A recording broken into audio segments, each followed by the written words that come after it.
Olá, irmãos, graça e paz, que Deus nos abençoe neste dia. Eu me chamo Pastor Luciano Novaes Cardoso e quero, em mais uma oportunidade, compartilhar com você de uma porção da Palavra de Deus. Abra sua Bíblia, na primeira epístola do apóstolo Pedro, capítulo 4, nós leremos do versículo 12 ao versículo 19. 1 Pedro 4, do versículo 12 ao versículo 19. O tema da nossa reflexão deste dia é Sofrendo por amor a Cristo. Sofrendo por amor a Cristo. Diz assim o texto: Amados, não estranheis a ardente prova que vem sobre vós, para vos tentar, como se coisa estranha vos acontecesse.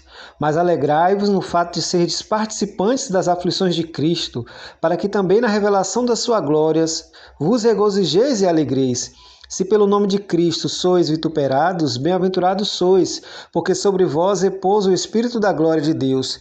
Que nenhum de vós padeça como homicida, ou ladrão, ou malfeitor, ou como que se entremete em negócios alheios, mas se padece como cristão, não se vergonha, antes glorifique a Deus nessa parte, porque já é tempo que comece o julgamento pela casa de Deus. E se primeiro começa por nós, qual será o fim daqueles que são desobedientes ao Evangelho de Deus? E se o justo apenas se salva, onde aparece o ímpio e o pecador? Portanto, também os que padecem segundo a vontade de Deus, encomendem-lhe as suas almas como a fiel Criador, fazendo o bem, sofrendo por amor a Cristo. A perspectiva cristã do sofrimento sempre teve uma conotação diferente da expectativa de sofrimento que o mundo tem. Há uma aversão tradicional no mundo ao sofrimento. É uma questão humana, nós sempre evitamos aquilo que nos faz mal, que nos causa desconforto.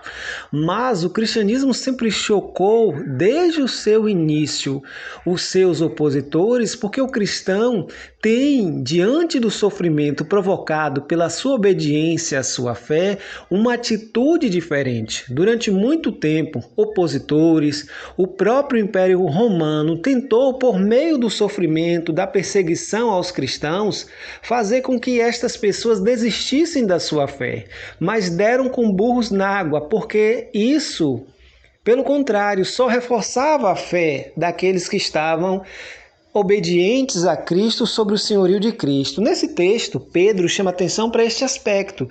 Não estranhe que, como cristão deste mundo, você enfrentará sofrimento, e em alguns momentos, sofrimento mais aguçado, mais violento. E ele chama atenção para alguns critérios e para alguns aspectos que nós precisamos chamar atenção de você nesse dia. A primeira coisa que ele fala é que o cristão deve sofrer mais por amor a Cristo e não por fazer coisa errada.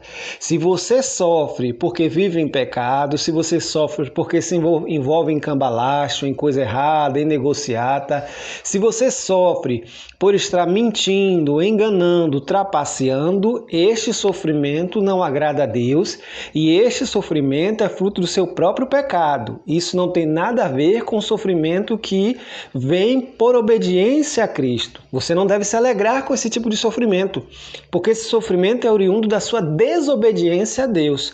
Mas se você é fiel, se você é firme e constante, e por oposição ao Evangelho de Cristo, por oposição aos nossos valores, você enfrenta adversidades, você enfrenta obstáculos, você enfrenta perseguição no seu trabalho, na sua família, oposição de pessoas que simplesmente não gostam de você pela fé que você professa, Pedro nos chama atenção.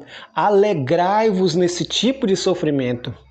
É curioso que Atos capítulo 4 nos fala que os apóstolos foram chicoteados porque estavam pregando o nome de Jesus. E depois desse espancamento, liberaram eles apenas dizendo que eles não deveriam mais pregar o nome de Jesus. Eles saíram daquele momento, daquela surra, alegres por terem sido achados dignos de sofrer por Cristo, porque o sofrimento, a perseguição que eles estavam enfrentando era fruto da sua obediência a Deus. Por isso eles disseram: mais importa obedecer a Deus do que aos homens, e é nessa perspectiva que nós vivenciamos o sofrimento. O sofrimento também tem uma função pedagógica. A Bíblia nos diz, o apóstolo Paulo nos fala, em Romanos capítulo 5, a partir do verso 3. E não somente isso, mas também nos gloriamos nas tribulações, sabendo que a tribulação produz perseverança. Pedro chega a dizer que a tribulação, que a perseguição, que o sofrimento é como um fogo que purifica o ouro. Isso é a nossa fé, que é muito mais preciosa do que o ouro, também passa por este crivo, passa por este fogo purificador para que ela brilhe ainda mais. É nessa expectativa que cremos nesse Jesus que sofreu por nós, que padeceu sem momento algum blasfemar. Precisamos estar firmes, sabendo que se sofremos com Cristo, na sua manifestação também seremos glorificados em Cristo Jesus. Nosso sofrimento é sempre oriundo da nossa obediência a Deus. Se você está sofrendo, glorifique a Deus nesse dia, sabendo que vai produzir em você perseverança, edificação e testemunho. Deus nos abençoe em nome de Jesus.